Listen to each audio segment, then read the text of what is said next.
Hello, everyone on YouTube. Please take a moment and click the thumbs up button below this video. Leaving a like lets us know that you enjoyed this episode. Also, hit the subscribe link because we release videos throughout the week, and not just from the voices you hear on the podcast, but from other members of the FTW community. For more information on how to get involved in the future, head on over to FTWpodcast.com, and we'll give you a high five. Welcome, everybody, to another edition of the Fans Talk Wrestling Podcast. FTW is a weekly WWE and TNA discussion where fans talk the wrestling world in all of its laughable glory. This is episode 235, recorded live on October 7th, 2014 on FTWlive.com. Tonight we preview TNA Bound For Glory and talk about the New York happenings in the WWE. With us tonight is Nick. Say hello, Nick. Hi, kids. And Garvin. Say hello, Garvin. Hey, it's me, Garvin. Hells yeah. And you, the FTW live chat hooligans. My name is Joe. I'll be moderating tonight's discussion and conversation. Words, if you're listening live, say hi and leave your thoughts in the comments here on FTWlive.com. On Twitter, use hashtag FTWLive. And if you're watching on YouTube, leave a like. Now, let's talk about the week that was in wrestling. We'll start it off with TNA. That's right, TNA. Samoa Joe came out to have Austin Aries cash in his Gold Rush title shot on the X Division title, and Joe retained. Who's left to challenge Joe? Nick, your thoughts? Well, Joe has already beaten Aries. He's beaten Low-Key. He's beaten Homicide. The only guys left that I can see challenging him are from Storm's faction, either Manic or Sonata. And since Sonata seems to be tied up with Tajiri and Muda right now, I'm guessing it'll be Manic. Okay. Garvin? I think the better question is what happens to Austin Aries now after this? This is like his third failed title shot in 2-3 months, I think. It seems like every time it looks like they're going to push this guy and really give him that big opportunity, he loses like that night. It's kind of disappointing. Well, it's also possible that they'll continue making a program out of Aries and Joe. That could be interesting, to do the back and forth. Yeah, but just to have him, lose outright. Like, it wasn't a sneaky win. It wasn't. It was just him tapping out. I don't really see Aries being able to bounce back from this and be credible. Not if he's losing every opportunity that he gets. And it's Destination X where you can cash in the X Division title for Option C, right? So right. Which he did. He did, but he's a long way off from even needing this title. Oh, sure. Go after it when that's coming up. So it doesn't really matter. It does, because the thing is that he lost the opportunity with the cash in against Lashley, so he showed that he couldn't hang up there in that division. It came down to facing the X division and lost to the champion there. So it does seem really bad for Austin Aries at this time. He can win solid matches, but he can't win the big match. Well, this could be a pretext for Aries to turn heel. He didn't challenge Joe. Joe came out and demanded the match. So he could argue that he wasn't ready, he was caught off guard, any number of heel excuses. And frankly, I think we need a truly heel Austin Aries. From the live chat, Robert Carmichael says, Kaz and Low-Key, it's going to be a strong style finest at Bound For Glory. Benjamin in the live chat says, Kenny King has nothing going on unless they put Melendez in that spot. So, those are two options. We always keep forgetting about Kenny King. That's because he hasn't been in an X Division match in donkey's years. Yeah, no, I definitely like the name Kenny King.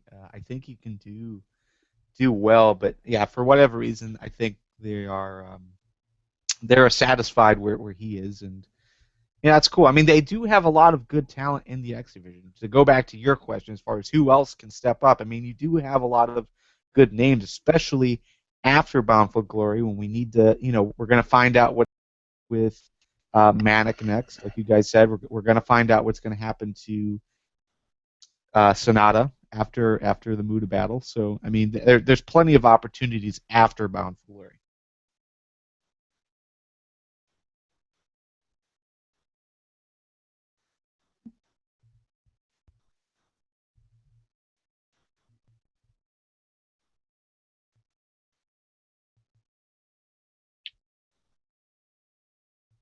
Did we lose Joe?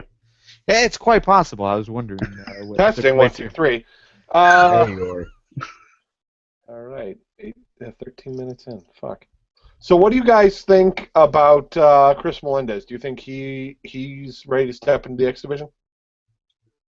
I don't think X Division was ever the plan with him. I mean, outside of the initial storyline that they've done with him, is there anything else to do with him right now? I mean, where else do you go with him? Tag team with Anderson.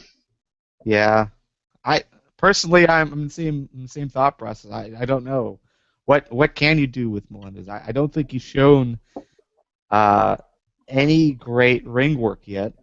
So I can't really see him being put into any type of title race or singles feud. But I think definitely, putting him with the veteran like Anderson, who seems to be bouncing around like that as of late, would be a good move for Melendez. It would kind of bring him in slowly. So I think that's the way I would go as well. Okie dokie. Moving on, EC3 is bullying Rockstar Spud in what looks like a bid to turn Spud face. Is this a good move, or should Spud remain a heel? Garvin? I think this is a fantastic idea. I really hope that this turns into an actual singles run for Spud. The thing is he won the British boot camp, but since he's entered into TNA, we really haven't seen him wrestle outside of a match here and a match there. Very sparingly he has been used in a wrestling capacity.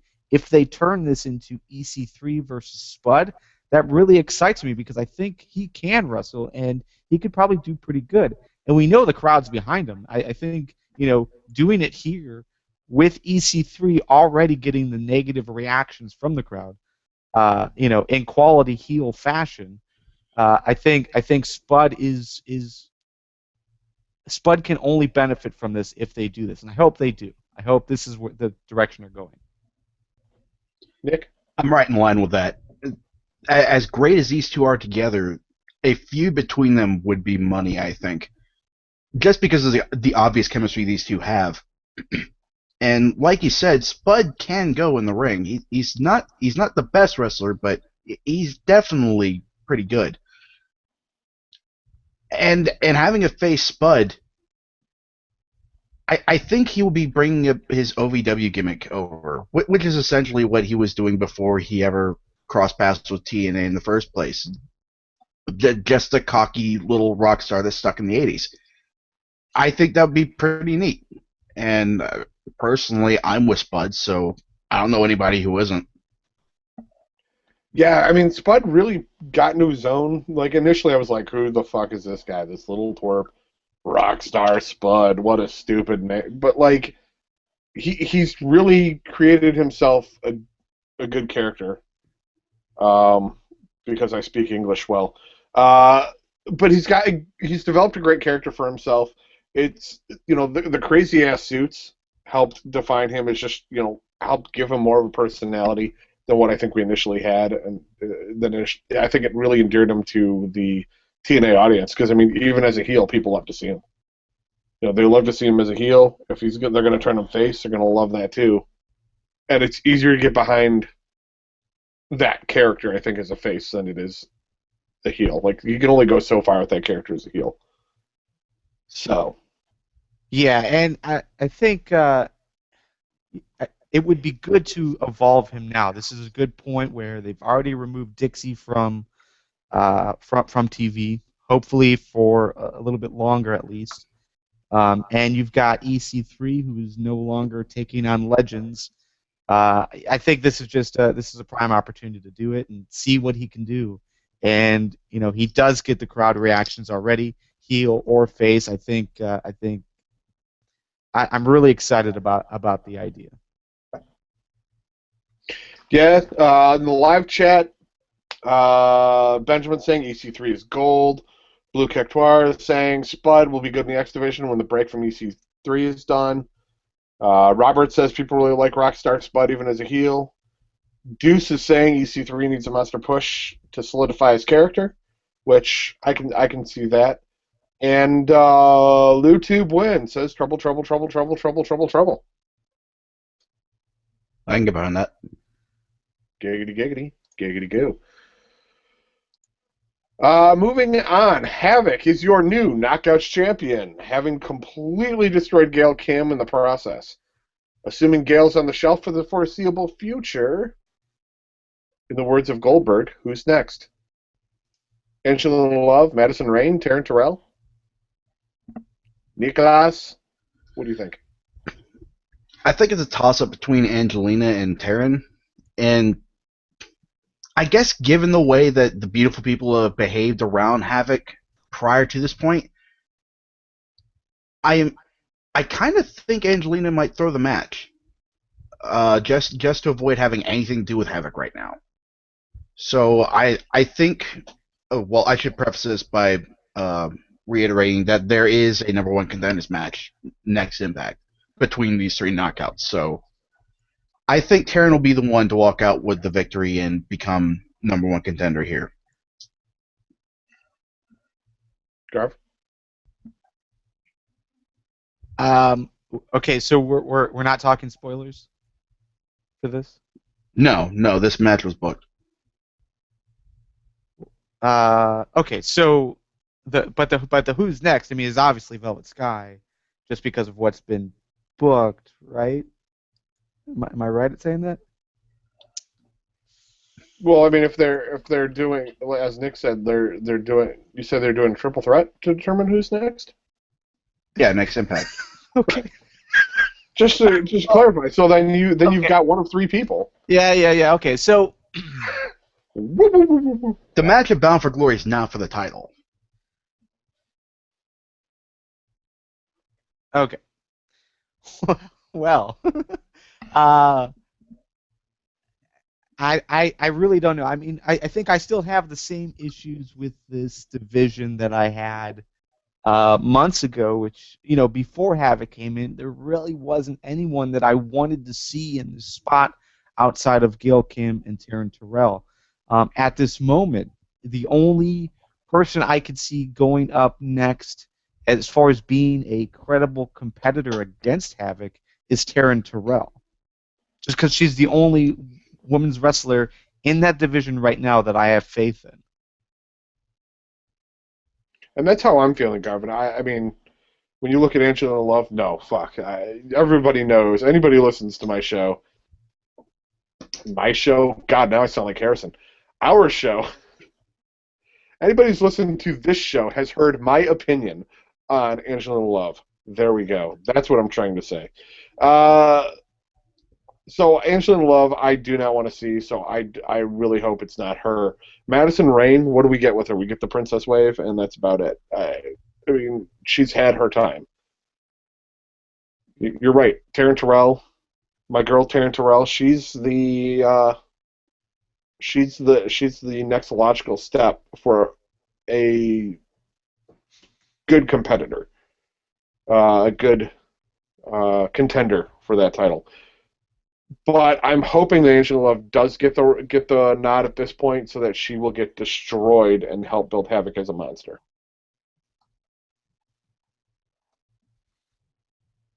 So that's my thought on it. Yeah, I can agree with that. And I think the last time we were talking about the Knockouts division, one name that we kept skipping over was Brittany, because she really hadn't shown anything as of yet. But I think there's still a lot of promise with her. Hopefully they picked up something nice with her. Yeah. But yeah, and they have faced each other on the indie scene, so there might very well be some chemistry there that could produce a pretty good match. Here's to hoping, because we need this division to step it up, to give us a reason for watching. Don't forget Tessmacher when she comes back from the Amazing Race. Yeah. Yeah, can't forget about Assmacher. She could technically be back now, though, right? I mean, yeah, technically. I'm guessing they're holding off her return till some point in the Amazing Race, like halfway or whenever that ends. But I don't get that because Robbie E's on TV, so Yeah. Going to the live chat. It was backstage segments because they were promoting his appearance on. Yeah, but that was Amazing prior Race. to the air date. I don't think he's been on since. Well, no, he the just show came back. actually He just started. came back the last this week. because he's like, yeah, I was with Tessmacher and it was awesome and she's so hot and then coming back and the beautiful people, man, we got those girls waiting for us and we're getting like all these chicks. And like, dude, there's cameras watching. Yeah, that was this week. I think. I would have sworn that was a few weeks ago. It's either this week or last week. Either way, he's back in backstage segments. He's back. Help us out, live chat. Yeah, live chat. I think that was this week. Speaking of the live chat, LuTube wins, says it doesn't matter who gets the spot. Havoc's going to wreck whoever she faces. Deuce says he wants to see a dark horse win this and be a serious contender.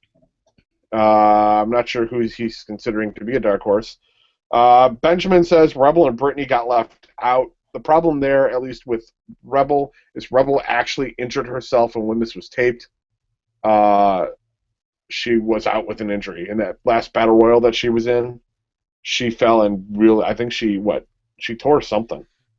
She broke her wrist. It was when Havoc threw her out and she landed on the steps. Right. Yeah. Yeah, so she's out. As for Brittany, God only knows. Blue says he's sure that the match at the pay-per-view is going to be for the title. Benjamin says, fuck it, Eric Young wrestles women well. So, I mean, he does, but Deuce says, is it possible that ODB can come back? And Blue says, or Kong. Havoc versus Kong would be interesting. I agree with that completely. She's never coming back to TNA, apparently. She made that very clear in an audio podcast. Oh, did she? Yeah, she said she's going to go to Ring of Honor before she goes back to TNA, and since Ring of Honor doesn't have women's wrestling, that's saying something. Well, it doesn't mean she has to wrestle women. Okay. Look, I'm sorry. I need to step in here. Breaking news. Not really breaking news. This is what I thought was said on the official website, or at least on ImpactWrestling.com. It does list Velvet Sky versus Havoc for the TNA Knockouts Championship. Yeah, I'm seeing that now on the updated card. So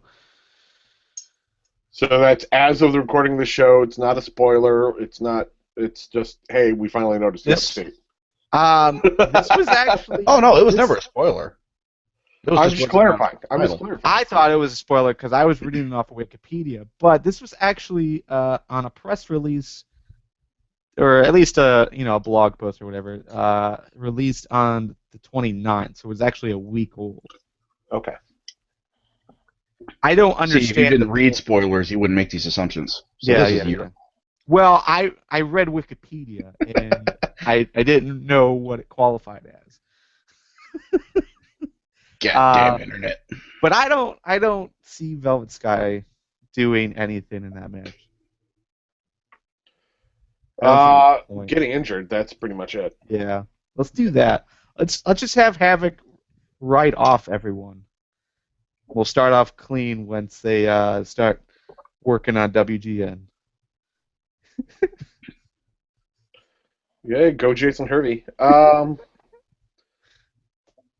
Moving on. The final match in the tag team series will be a Full Metal Mayhem match. Is that a good call? And how do you think the series has gone, Garvin? Well, I read Wikipedia, and I didn't know what it qualified as. I don't understand. Well, I mean, he does, but I think it's a natural progression. I mean, we've seen pretty much everything else to leading up to that. So, we saw a tables match, we saw a ladder match. So everything style TLC match makes complete sense. Um, I thought the series was really good. I enjoy seeing the Hardy Boys versus 3D. I think they just have really good chemistry together. Every match outdid the match previous. It's hard to even think that quite possibly there'll be a better match between these three teams. But yeah, I think everyone has held their own. The Wolves have outdid any expectation that I had for them. I really thought that they were going to be left in the dust and shown that that they really are not at that level, but they've shown that they can hang with those guys. So yeah, I think this whole series is great, and I'm looking forward to this final match. Nick? Yeah, I'm right in line with that. A lot of people are learning that the Wolves have been together as a team for going on a decade now, I think, and it's for very good reason. These two click really well. As for the series as a whole, I'm right in line with you, Garvin. It's just been getting better and better, and I fully expect this one to be the crowning achievement. Full Metal Mayhem, yeah, that makes perfect sense. We've had tables match, we've had a ladder match. Why not throw in the kitchen sink? So this is going to be a good match. Well, I know it's going to be a good match, but I'm a little disappointed by it in that we've already seen the ladder match where other things have been brought in. There have been chair shots, there have been table stuff. So it's not really a new match to me. I would have rather seen them do something like in a cage. Or maybe do a TLC match with a cage involved. I don't know. I something a little bit different than just going Full Metal Mayhem. We've already seen those pieces. I don't think really bringing them together is changing anything from that ladder match. Well, it's bringing together the pieces and adding to it. Because, like you said, in the ladder match, we did see tables brought out, we did see chairs, but the Full Metal Mayhem isn't just TNA's version of TLC. It's a hardcore match. Like, this is where you bring out the cheese graters and the cookie sheets and the tacks and whatever you want. Okay. I mean, to me, it's just I think I would have rather seen something have the Wolves go like, fuck it, cage match. Like, this is not what people are expecting because it's pretty formulaic to go Full Metal Mayhem. So I was kind of hoping it was going to be cage, but they're following the formula and that's what it is. I mean, sure, but while I agree with you, Joe, as far as a cage would have kind of topped that. I think it would limit them though. If all three teams are stuck in a cage, it's hard enough for two guys to do battle in a cage. There's just not a lot of room in there, especially a six-sided ring. So you put six guys in there. I think it would be kind of awkward at this point. So I could just see them all climbing to the top of the cage and then trying to jump for like the title belt, like a ladder match, but jumping off the cage trying to grab the belt and missing, or double. So an Ultimate X match is what you want. You know what? Yeah, except with a cage. Ultimate X with a cage. Oh, okay. And since Benjamin agrees with me, I'm taking it as a win. Okay. Clearly, what this match needs is a Steel Asylum. Yeah. Dude says Full Metal Mayhem is more than TLC. I don't see it necessarily. I get the fact that other stuff comes out, but that can still come out in a TLC match as a TLC match. Well, but there are no rules. Jill says they need the triple stack cage match from Ready to Rumble, which would be. You know what? I would love to see WWE do a one-off pay-per-view one time where they bring that back. Oh dear. They can do that with War Games too. Yeah, fuck it. Let's make this a War Games match. The afterbirth of WCW. It's just a slobbering mess. LuTube Win says King of the Mountain match would have been fun. I could see that. The problem is the King of the Mountain match has too many damn rules with the penalty box, and it's awkward, and you can't And Jeff have... Jarrett has to win. Yeah, sure. Yeah. Dude says, the Tower of Terror! Benjamin saying the 3 stages of hell. Robert wants to see an Ultimate X match for the tag title. And Benjamin brings up ambulance match featuring Kane. So that's the peanut gallery there. Our live chat was better than that. It's our live chat.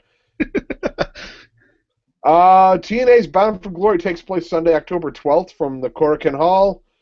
And we'll be previewing it tonight because that's how we roll. And I follow text on the screen better than I can edit it.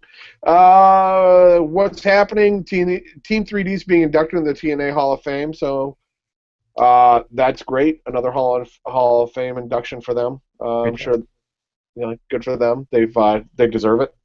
The main event in Japan is going to be James Storm and the Great Sonata versus Great Muta and Tajiri.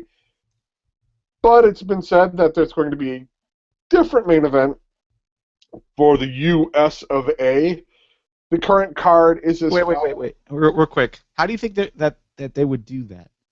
I think they tape the main event first, like the US main event. They would tape that first, and then just tack it on at the end of the broadcast. Have we seen logistics about this event yet? Like, is it going to be live for us in any capacity? No, because they're 12 hours behind.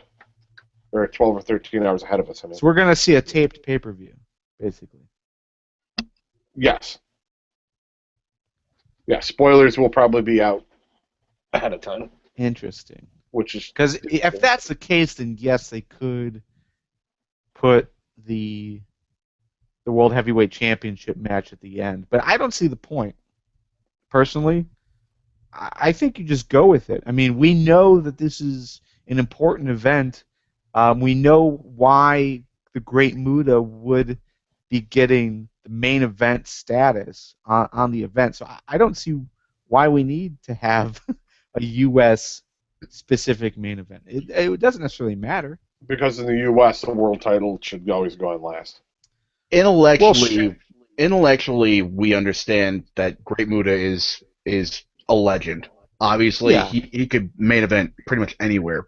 But they've been booking this match as Sonata and James Storm have offended everybody in Japan, and Muta and Tajiri are stepping up to defend Japan's honor. Sure. Why would the American fans care about that? Because it's still a good story. I mean, TNA fans should still enjoy the story that's being told. Right? I mean, I think that's one of their best stories going on right now. What's the main event story for us? Is it still Lashley and Rude? Because I don't know if it is for me personally. Because with Rude losing, I don't necessarily see how it fits.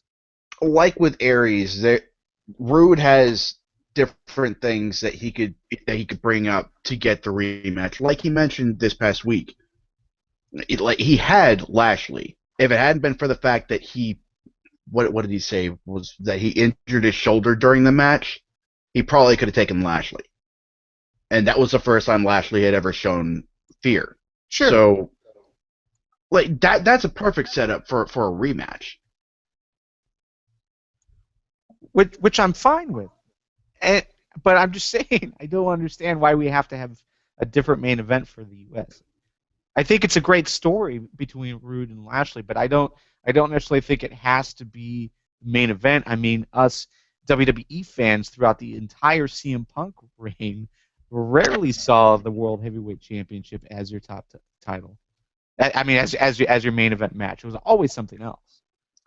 So it's not as taboo or different for TNA to do something similar, especially this type of event, because they've made it so important. Like, they've made it more important that this is happening in Tokyo than they have that it's involving TNA guys. Sure, but when you bring up CM Punk and him not main eventing with a title match, that's still an American product in front of an American audience. This is an American and Japanese product being held live in front of a Japanese audience. You've Okay. also got to give them a reason to care. Right. So if you have Great Muta carrying the second hour, and then you have two Americans fighting in the main event for a title that's not even Wrestle One's, why would they care? Correct. That's why they're going to tape it first. I'm not arguing that. I'm arguing why do we, as U.S. people, need them to somehow finagle this pre-taped match into the main event slot when we know it's not the main event of the actual event, of the actual pay-per-view? Because we know because we look on the internet. Roode Most versus people- Lashley is our top story. We want to see that happen, and the top story gets the main event. America first. USA, USA, USA. That's pretty much. Yeah. I just think it's unnecessary. I don't think. I agree with you. Don't get me It's wrong. convoluted, yeah. As a wrestling fan, I agree with you. That being said, the general public in the U.S. who watches TNA doesn't give a shit.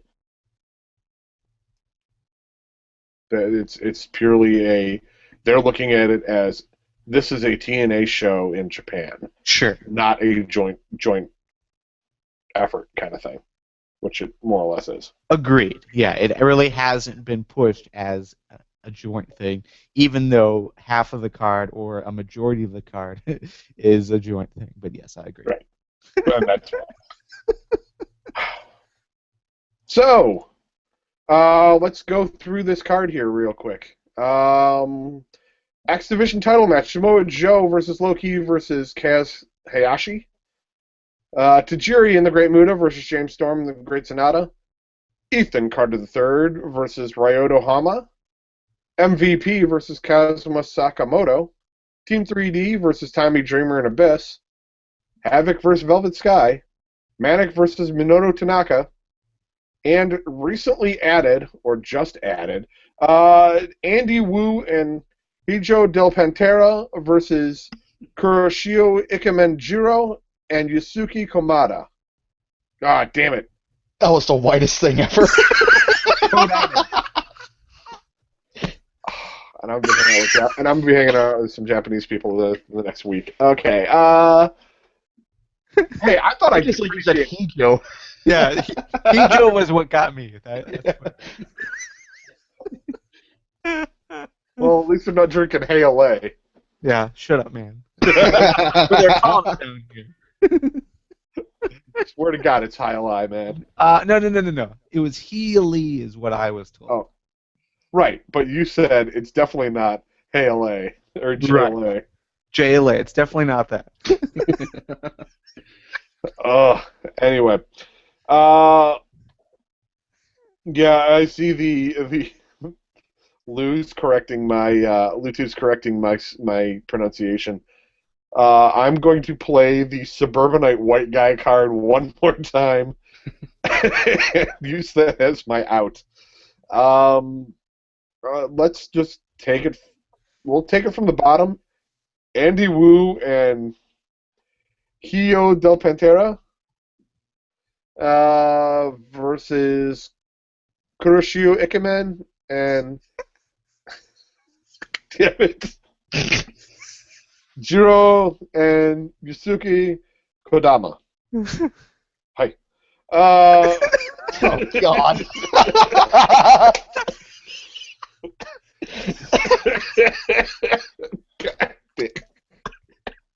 Jill says she watches Japanese programs and I heard her ears.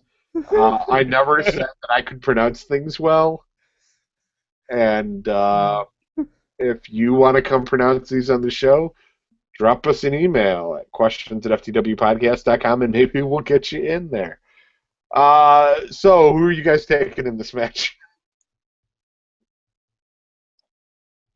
Nick? For this tag match? Yeah. Let's go with Andy Wu and Hijo del Pantera. Okay. Garvin? I'm also going to go with Pantera. All right. King Cowboys from Hell. And I'm going to go with Jiro and his boy Kodama because, well, I liked that documentary, Jiro Dreams of Sushi, and I have no basis whatsoever on these guys. So, moving on, since we can't really comment on many of these, this is going to go quick. Manic versus Minoru Tanaka. Garf? Manic. Nick? I think Tanaka's going to win. He's kind of the veteran here. Okay. I'm going to go with Manic just because it'll help develop his character a bit. Havoc versus Velvet Sky. Any thoughts on this one and who's winning? Nick? I don't know about thoughts specifically. I'm trying to imagine a scenario which could lead up to this match. Like Angelina throws her out as a sacrificial lamb or something, because they have been teasing the tension between them, with Velvet being the cover girl for the calendar, stuff like that. So, but yeah, obviously Havoc's gonna win this one. Yep, I'm going with Havoc too. So, Garf? Yeah, this is one of those matches where I'd be perfectly fine with the phrase if Velvet Sky wins, we riot. I don't see any reason why you wouldn't have Havoc just destroy her. Like, if this goes longer than 5 minutes, I will be completely surprised. This needs to be a squash match. Right. Moving on. Team 3D versus Tommy Dreamer and Abyss. I'm just going to jump in here and say I think Team 3D is going to win because Tommy Dreamer can flop like a badass. Well, and this is their night. I mean, this is Team 3D's Hall of Fame night. So you have to give them the win. Nick? Yeah. I mean, you could throw out the argument that Angle didn't win his match when he was inducted, but yeah, I think Team 3D is going to walk out with the win here. Yeah, I mean, had it been against the Wolves, for example, I could see 3D losing to kind of pass the torch, to move on. In this instance, no way. Dreamer and Abyss? Really? No way. Moving on, MVP versus Kazuo Sakamoto. Nick. I'm gonna guess MVP because I have seen nothing to indicate that Sakamoto is not a jobber in Wrestle One like he was in WWE. Okay, Garvin? Yeah. I'm gonna go. I'm gonna go with Sakamoto. I think MVP can take the loss. I'm sure it'll be shenanigans filled. Maybe you throw in Chris Melendez here.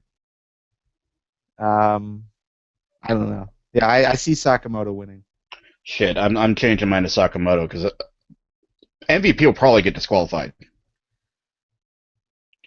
And with MVP's history of wrestling in Japan, I think that he's actually got enough credit that they're going to let it fly that he's going to win. So I'm going with MVP. Okay. Ethan Carter III versus Ryota Hama. I'm going with Ryota Hama because, Ethan Carter could use the win. I've been voting very heavily U.S. and I need to pick some Japanese guys because I think they're going to split it up. Get your token Wrestle One pick in. What? I never said it was a great formula for a great reason. So that's my pick. Garvin, Nick, what are you guys taking? Who are you? Go ahead, Nick. You take this. I'm gonna pick EC3. For those that aren't familiar, Hama is a former sumo wrestler. Yeah. He's still got that build, and I think he would be a decent opponent for EC3 to go over against. And I don't see the winning streak being derailed here. Okay, Garv.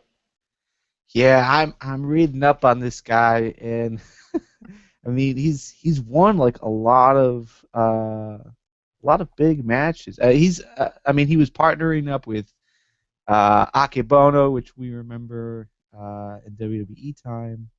I think it was Akebono versus Big Show in the sumo match at WrestleMania. Pretty sure that's who it was. Right. Yeah, if this guy was more of like a legend, I would say Ethan Carter III wins. But this guy's massive compared to EC3. Like I don't know how EC3 survives here. Legit fight or non-legit fight. I don't see the story purpose of not having EC3 lose. Or I'm sorry, yeah, he has to lose. I'm gonna go with Hama. Okie dokie. Garvin goes with Hama. So that takes us to the Japanese buzzsaw Tajiri and the Great Muta against James Storm and the Great Sonata. Nick, who's Garvin taking? Who are you taking? I'm pretty torn on this one because this seems like a natural wrapping up point where Muta shuts down the upstart. But I really want to see this continue.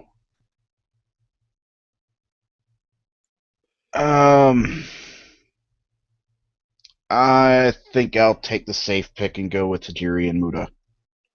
That's what I'm going with too. But I agree with you that it would be great for Storm to win to kind of push his stable. Garvin? Yeah, I'm with you guys. The safe pick is going with Tajiri and Muta. I can't say I understand how Japanese wrestling is booked. So maybe they let the hero, the country hero, lay down. I can't see that. I can't see that happening. But at the same time, a loss here for Sonata wipes out everything that he was doing with James Storm, doesn't it? Not necessarily. I mean, James Storm would probably just kick his ass. And then what? And then they feud? Not yet. They're still going to drag this out before they feud. It hasn't been long enough. I hope it doesn't. I mean, I hope that they continue this and that Storm and Sonata as well as Manic involved here continue to run through TNA. I don't know how they could though as effectively not defeating Great Muta. But then again, that's the end goal. So maybe this is another match that they have down the road, is like a rematch. So Great Muta and Tajiri win this time, but maybe there's a rematch down the road that isn't as important for the Japanese crowd, where Muta and Tajiri lose. Now, they have been talking about there are supposed to be more people coming and joining the Revolution. What if there's shenanigans here and a new guy shows up to interfere? From New Jersey Pro Wrestling? God, don't you start that too. No, but from Muta's side or what? I wasn't even thinking about from Wrestle One, but I guess that's another possible source. I just say from anywhere. Like maybe they even bring in somebody from outside. Because if it was from Wrestle One and that side of things, I could see it. I could totally see Muta losing because he was, someone on his side turned his back on them. But outside of that, I don't see the possibility. So Yasu's not booked for a match. What if it's him? Refresh memories, please, Yasu.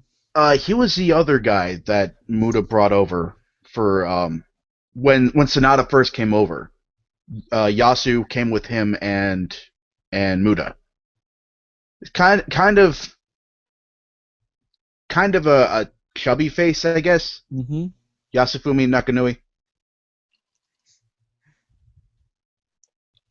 He's a real person, I swear, guys. Yeah, no. Just trust me. I am not going to attempt to say that. Yeah, I mean, like there was that one guy that was in the ring when Sonata turned. I do remember that. Yeah, that was Yasu. Okay. Yeah, that's a good possibility. I just think if Muda is to lose,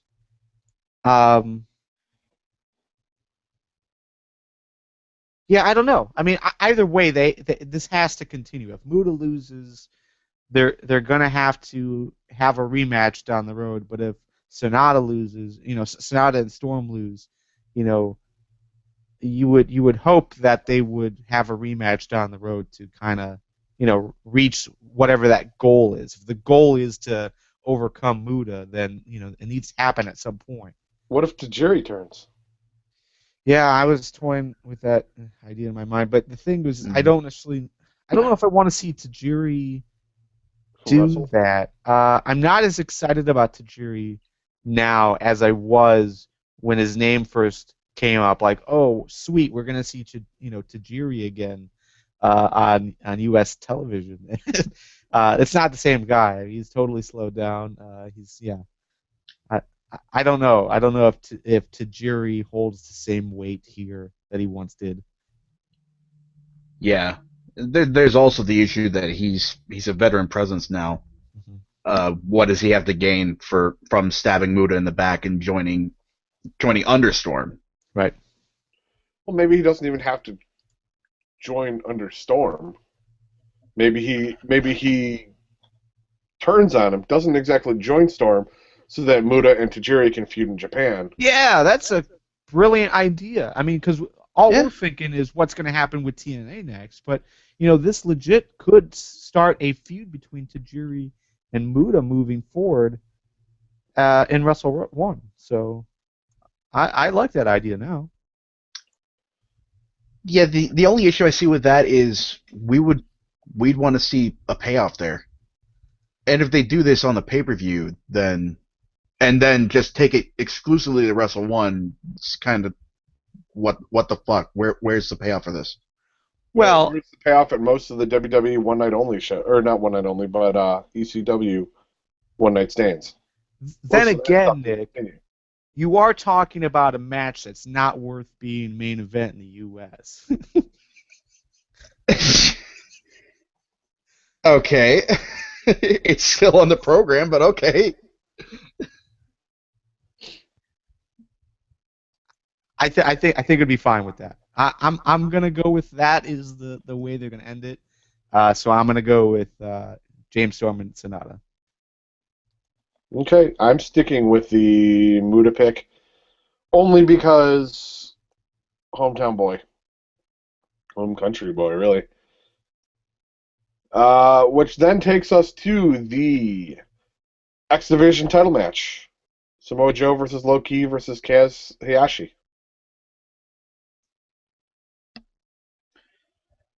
I don't really see any scenario where Joe doesn't retain.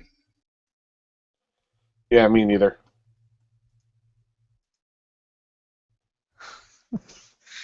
I don't know about this match. I mean, because we did see something similar in here where they, they put the title on Sonata before Sonata was a TNA guy. He was just a Japanese guy.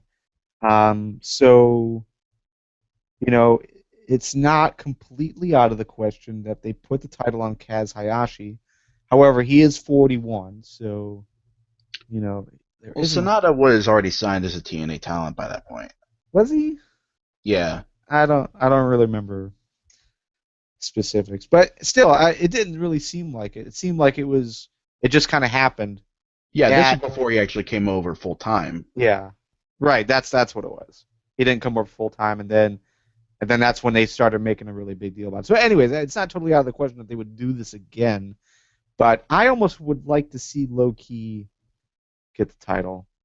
I think matches against Low Ki for other X Division guys would be more entertaining than against Samoa Joe. Samoa Joe seems to be like this unbeatable powerhouse in a division that's mostly filled with smaller guys. So, having a guy like Low Ki overcome that, and then continue on in the division, I think it'd make the division a bit better. So I'm gonna go with Low Ki here because of that. Okay, Garvin's taking Low Ki. I'm going with Joe. Nick, and you're going Joe still?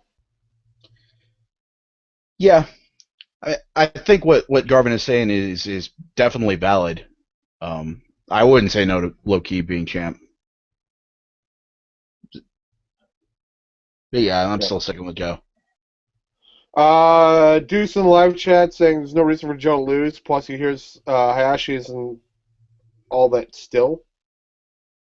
I'm not sure exactly what he's meaning. Plus, Joe has credit over there too, right? Which he does. Joe did a lot of Japanese wrestling, so he's got history over there. So did Low Ki. True. I actually want to see Low Ki team up with MVP. They could be like MVP, and they could both look like Power Rangers and like call it the Megazord and shit. But yeah, that would go over in Japan.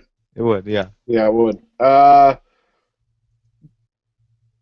Yeah, so that's our predictions for TNA's Bound for Glory, be it the Japanese version or the U.S. version.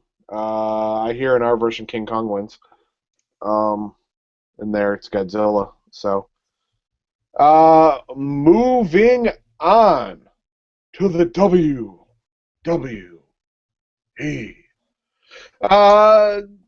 The WWE segments. WWE aired another new Wyatt family promo. This one focused on Eric Rowan. Are we okay with this? Are we still thinking they're going to stick together, or are we still thinking about a Wyatt family split here? Garvin?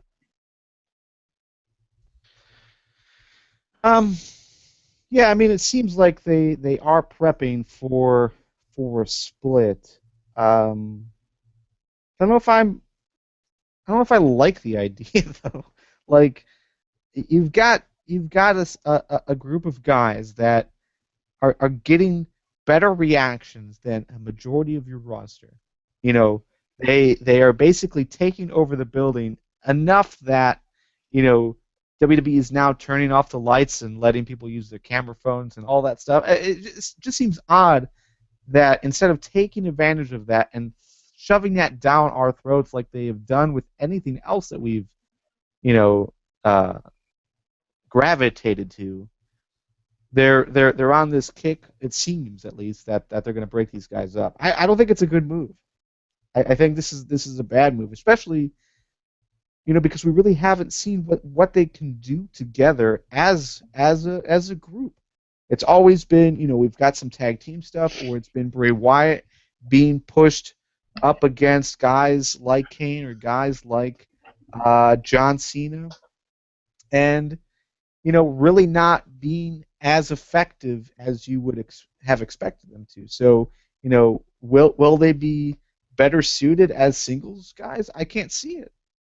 I can't see WWE treating them any better as singles guys outside of Harper, because he's got charisma, he's got the speaking ability. We really haven't seen that same type of feel from Eric.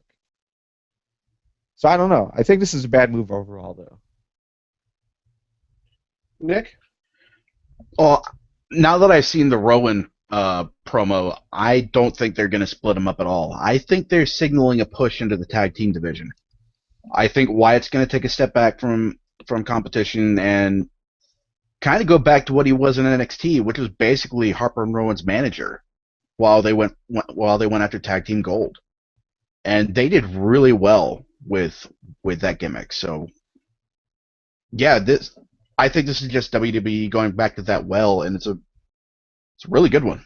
I hope you're right. I hope that is the direction they're going, because all the rumors right now, all the speculation is that they're splitting these guys up. But if the intention is to have Bray step back and be the manager and not be the main guy, like he has been as far as going into all these singles matches. But instead, we see these guys go into the tag team division and really be pushed in that. I think that's great. I think that'd be awesome. Yeah, I like the idea of them going, maybe doing some single stuff, but basically going into the tag team division and not have to rely so much on the connection with Bray Wyatt to, to be themselves, as their gimmick. Like, they still have that connection, don't get me wrong, but I think that, I think it's good that they're getting a little bit more of their own identity at this point. Let's see. Hell in a Cell main event appears to be set. Either John Cena or Dean Ambrose will be facing Seth Rollins in a Hell in a Cell match. Why either? Because earlier in the night we'll see the Lunatic Fringe against Superman to determine the challenger. How do you feel Hell in a Cell will fare with this main event? And who do you speculate is going to go against Rollins? Nick? I think this is the perfect way of main event Hell in a Cell. It's got the requisite amount of animosity with either challenger, and personally, I'm leaning towards Ambrose coming out on top and facing off against Rollins. There's the eternal argument of Cena's Superman, so he's not going to go down for anybody, but Cena's beef with Rollins is that Rollins interfered in one match. Ambrose's beef with Rollins is that Rollins stabbed him in the back after 2 years of just completely dominating everything and being brothers basically.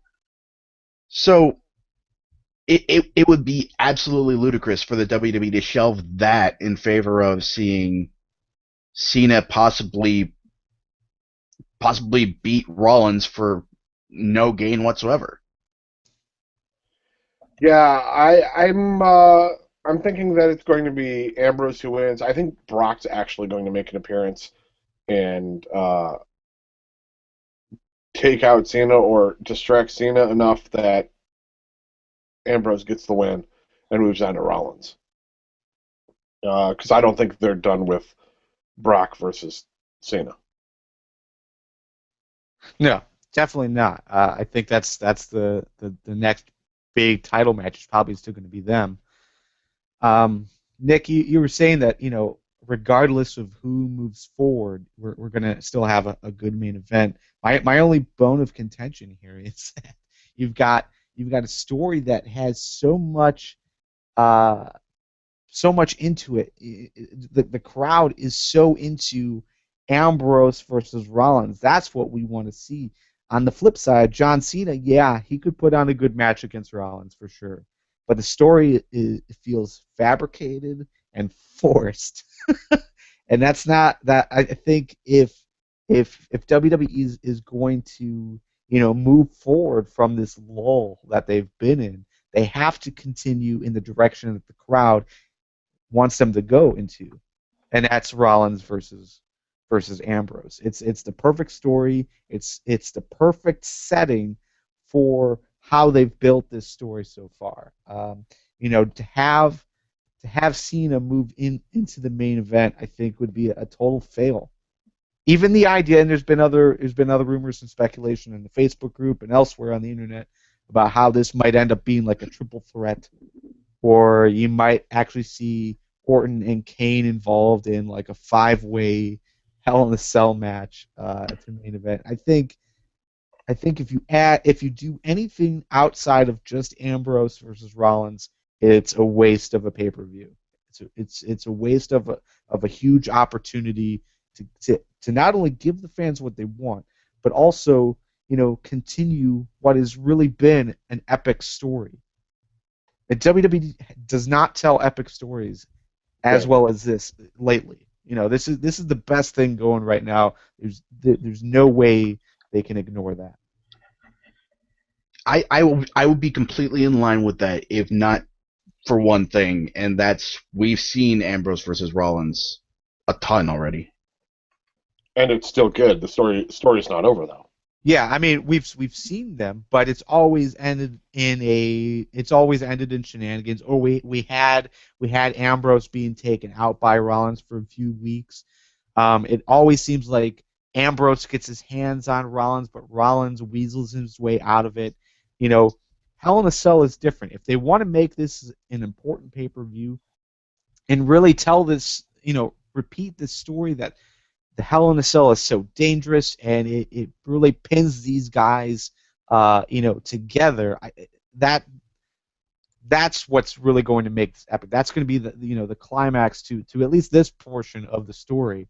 Is you've got no way for shenanigans now, no way for Rollins to escape. You've only got Ambrose and you've only got Rollins there, and I think that's the perfect story. Anything else is dumb, in my opinion. Yeah, I agree. I agree with you guys. I'm hoping that it's Ambrose. I'm thinking it's going to be Ambrose. It's going to go on. So that way Cena can, like I said, Cena can go on deal with Brock or whatever. Because he doesn't fit in this. Moving on. Oh wait, going to live chat. They're hoping that Jill says she hopes Ambrose takes on Rollins. Deuce says this one belongs to Ambrose. Winning does nothing for the story. And then they go on to talk about apparently Todd Chrisley, the guy from Chrisley Knows Best, who's on After Raw. They're debating who the fuck the guy is and why he deserves to be the guest host of Raw next week. Oh, because he's on USA and they've got a cross front. Great. But, yeah. So, the Brahma Bull made an appearance last night on Raw, going to toe-to-toe with Rusev. Do you think this is going to lead to a match at Hell in a Cell with Rusev against Rock? Or do we see this as a one-time bit with Big Show filling the slot post-suspension? Let me start here. I mean, let me preface this with I didn't watch Raw, so I didn't really see how this all went down, but the idea sounds amazing. Hell in a Cell, no. Could this lead to something further down the road? I could totally see it, even like a Survivor Series style team. You've got Team USA versus Team Russia type 5-on-5, a match there. I think that would be kind of cool, but I can't see them seemingly rushing Rock in here in this spot. You would see Rock versus Cena, or Rock versus Brock Lesnar, or Rock versus like a big name guy, especially this quickly moving. Hell in a Cell is only a few weeks away, so I don't see it leading to that. But if they are leading to a match though in the future, I think this is huge for Rusev. Regardless of what happens, this is huge for Rusev if they have that much faith in him to put him against The Rock. That is true. To have him interact with The Rock is a big thing because, Rock draws. I mean, I'm sitting on my couch watching it like this afternoon, I'm sitting there and The Rock's, doing his thing, and I got a little bit of the chills, and I'm like, dear God, as much as I've seen this guy in the ring and do his spiel, it still gets the crowd going. It still gives the goosebumps. Oh, and it was a total surprise too. I mean, like you think of names of other people that they could put here. Like after he gets done with Big Show, you can list like ideas of who else could take on Rusev. Rock wasn't even like nowhere near that list. Right. And the fact that we're talking about that opportunity now, I think it's really cool. So yeah. Despite my constant general hatred towards The Rock and what he has done since he has returned back home. I agree. I agree. I think this would be really cool though for Rusev. I think it would be cool, but I think it's just going to be Big Show taking the spot. This is a one-off thing. Yeah, at least initially, it's for right. Hell in a Cell. Right. For the foreseeable future, it is the Brahma Bull, The Rock, the most electrifying man in sports entertainment of yesterday is it's a one-time deal right now. So. Well, how big of a letdown would that be if the Rock and Rusev faced off one time, and then you follow that up with Big Show? Well, the only reason that Rock had to come out was because Big Show was suspended. And I think that's where they're going to let that end. Big Show made his huge international incident faux pas, and he got slapped down for it, and that's the end of it. Now he's undergoing sensitivity training, and he can't go fight Rusev. I think that's where they're going to end that.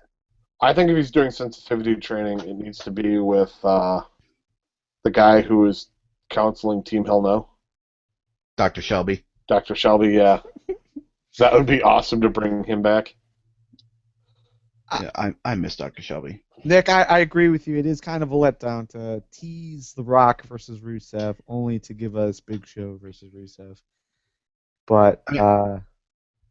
I'm fully expecting that this is actually going to be a legitimate program. I think The Rock's come back, like not just for one-off, not just for to hog the main event one last time, but I think he's actually coming back for a while. I think he's going to pull a Jericho here. Because the only reason he left last time was because of the injury. It wasn't because of movie filming, although he did do that, but he left because of that, what was it, the abductor tear? Uh-huh. And I actually foresee him sticking around for a while. I'm just glad he's not here. He's not here for Rock versus Brock. God knows how many times it's happened before. Right. Like he's actually doing something to put over a younger guy. Potentially. Let's not rush to judgment, guys. Well, any way this ends, Rusev's gonna get put over somehow. Yeah. Yeah, I hope you're right. I hope this is Rock coming back for a few months. You know, maybe into Royal Rumble. But I'll see it when I believe it. Or I'm sorry, I'll believe it when I see it. I don't think that's what's happening. It'd be awesome if it is, but I don't see that being the case. Yeah. Blue says he doesn't see it at Hell in a Cell, but it has potential for a future match. Robert Carmichael says Rusev's going for the U.S. title, and The Rock is a one-time thing, but Rock versus Rusev is in a big pay-per-view will happen. Deuce says Big Show undergoes sensitivity training and comes back to join Rusev. Jill says when The Rock came out and started talking, she was just thinking, get to the fucking point, I don't give a shit about your day. That did go on a little long, and I don't think he swam anywhere. Blue Cactuar says we want Harold. And Deuce says the only reason The Rock will be doing anything with the WWE right now is because he doesn't have a movie to push. Which is a little ridiculous because you think he'd do it when he has a movie to push and they can help promote the movie. Yeah. That being said, Hell in a Cell, WWE Hell in a Cell takes place Sunday, October 26th. We'll be previewing it in full on Tuesday, October 21st at FTW237. That is only 2 weeks away, my friends. 2 weeks away. Wow. I better start getting the shopping done. Hey, and real quick, there's nothing been booked outside of those two matches. Right. Ambrose versus Cena and whoever's gonna face Rollins. Right. Yeah. So we better see things come to light here because I mean we're probably going to get a tag team title match, but against who? Slater Gator. I'd be okay with that. Yeah. Ditto. Alrighty, guys, let's move on to win, fail. Garvin, your win of the week. My win of the week is actually from NXT. I think everything that NXT has been doing over the last 2 weeks has been pretty epic. I've kind of started to waver on TNA while parts of it are interesting. I'm not into it like I was, when they the first few taping sessions in NYC. It just seems like they kind of slowed down the story. So I'm not into TNA as much as I had been. I'm not really into anything WWE is doing outside of Ambrose and the potential that he might be facing Rollins at Hell in a Cell. But NXT seems to be continuing to hit on all gears. Every match that they had this week, every match that they had last week, I'm totally enjoying. And also Titus O'Neil teased as maybe a next competitor for the NXT Championship this week. So I don't know if that's what we're going to get, but that would be kind of cool. Nicholas? My win this week actually comes from the Indies with FWE, Family Wrestling Entertainment. They had 2 nights of pay-per-view action this past weekend. The first night was free to watch. If you can, you should absolutely watch these shows.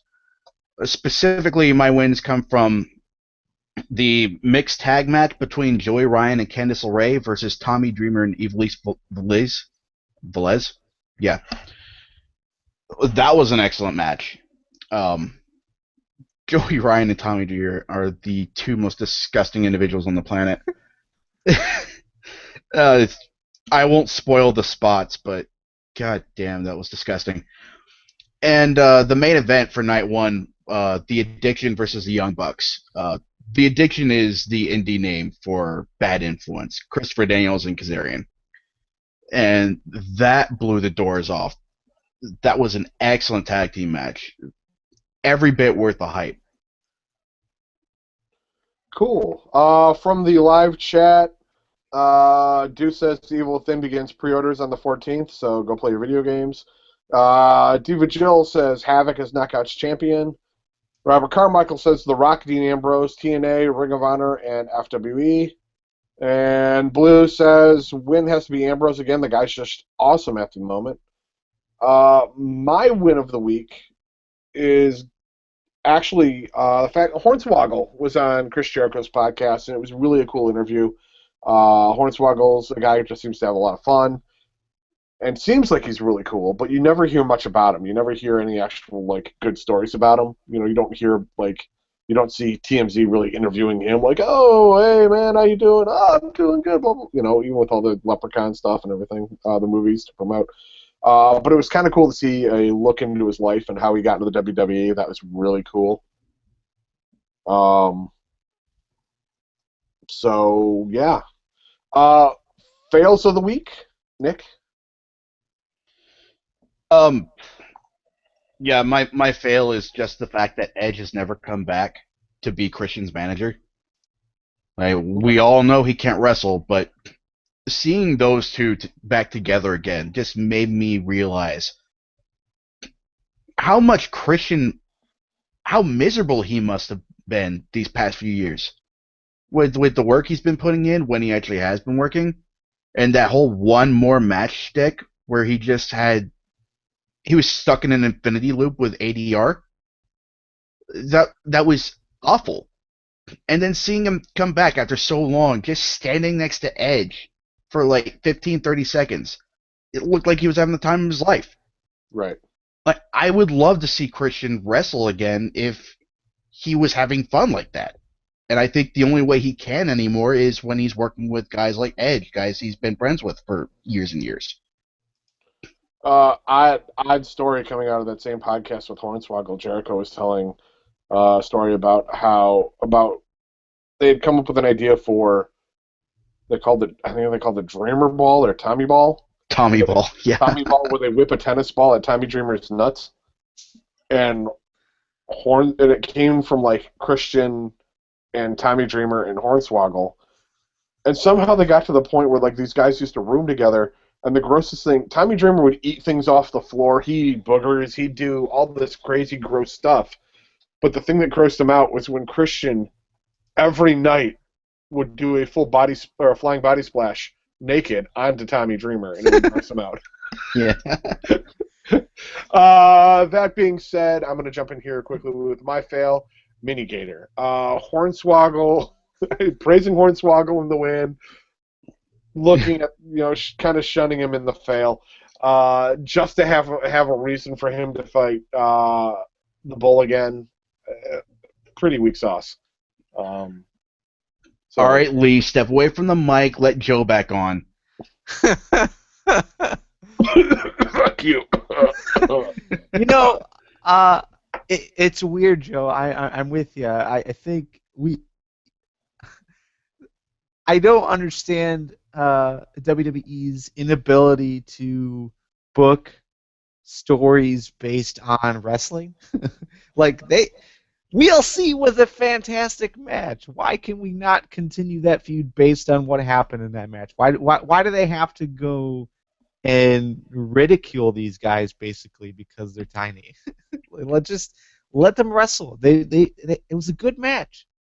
Right. The follow-up match was a good match. I don't understand why we have to like gimmick it up just to, have something to laugh at. Because Heath Slater's involved. You can treat El Torito and Hornswoggle with the greatest dignity possible and have them wrestle a great match, but once Heath Slater gets involved, you have to gimmick the shit out of that, bro. Hey man, Slater's gonna slate. Yeah. Garvin, what's your fail? I've got a mixed bag of fails. I think it just primarily surrounds the fact that I've been without TV or solid internet for 3 weeks now. So you guys obviously may or may not have noticed that I haven't been on the show. It's because I'm out in the middle of nowhere in Florida. I'm depending on a Verizon mobile hotspot to get internet for this. So I don't have the ability to watch live shows. I don't have the ability to really watch a lot of wrestling without, really going out of my way to try to obtain it, which for me is driving half an hour, 45 minutes to Panera to download stuff there and then come home and watch it later on. So, but because of that, I really haven't been able to watch live or at least next day or anything like that. So I'm also missing the live chats. But as I'm watching the live chats on Facebook and even our Twitter feed, it seems like there's, I'm not getting to watch. It seems like everyone is super down, or at least focusing on what is wrong with wrestling and not what is happening on wrestling that has us actually watching. Like, why are we watching wrestling? Is it to just crap on it, or are we looking for something that entertains us? I think this week we kind of changed it up, Nick. You spearheaded that campaign of as far as like trying to point out the positives going around the wrestling. I'd like to see more of that. So, those are my fails. Don't be so negative, and please give me better internet. Thank you. If you want Garvin to have better internet, why not go buy a shirt? FTWpodcast.com/shirts will help support Garvin and his internet habits. And if you miss him on the Minecraft server, it's a good thing to buy that shirt and get your money. I have not played on FTW Craft in like a month now because of this. I jumped in today, actually, briefly. That is so hard. I started a single player world, and it's been so long since I've done that I accidentally chose large biomes, and I'm in the middle of a birch forest for like 600 blocks all around. All I have is birch and oak. Terrible. Alrighty, from the live chat, Deuce says, fail is WWE constantly recycling the same matches we've seen since SummerSlam. Jill says WWE in general, and especially The Rock. Ooh, sick burn. Blue says guest stars on Raw since I have no idea who any of them are anymore. Robert says Raw.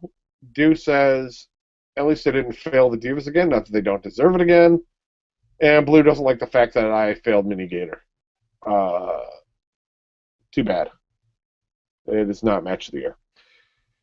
So, that appears to be it. Do you guys have any final thoughts? We didn't get to ask FTW, but I do want to send a shout out to Benjamin, who is asking, scale 1 to 10, how much do we really miss seeing Daniel Bryan on WWE Wrestling each week? And for me, it's a 10. I totally miss Daniel Bryan. I want to see. It's hard to find positives, I know, for WWE, but he was definitely a positive, so definitely miss him. He was, but I feel that with the trend that they've got going right now, I don't think they'd be using him well anyway. So I'd rather wait till we can truly use him well, and then see him back. It's hard to tell. I mean, it's all seems reactionary booking. Reigns goes down, so they kind of, first Bryan goes down, then Reigns goes down, and whatever. So now Brock won't show up at a pay-per-view, or so the rumors say. Nick, any thoughts? Well, Brock not showing up is a health problem, isn't it? They're saying the diverticulitis is flaring up. The thing I saw was something like a heart problem. Oh, I have read that. I read that like a month ago. I didn't think that was related. It might be. I don't know. I really haven't. Did you just hit puberty? I don't know. It might be. I really haven't seen anything specific, and obviously no one from either camp is coming out and saying yes, Brock is no showing this pay-per-view. I just don't think there was a real opportunity to use Brock here. What do you do? Another Cena match? That's lame. Yeah. Yeah. I like to imagine the heart problem is that Brock is finally growing one, and he's trying to do that. He's like reversing the Grinch process.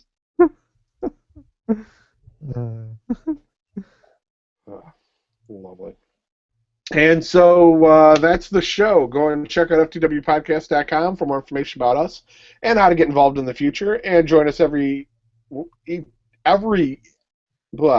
join us live each and every Tuesday night at 8 p.m. Eastern on FTWLive.com. For myself, Garvin, Nick, and everyone in the live chat, we will see you next Tuesday. Have a good one.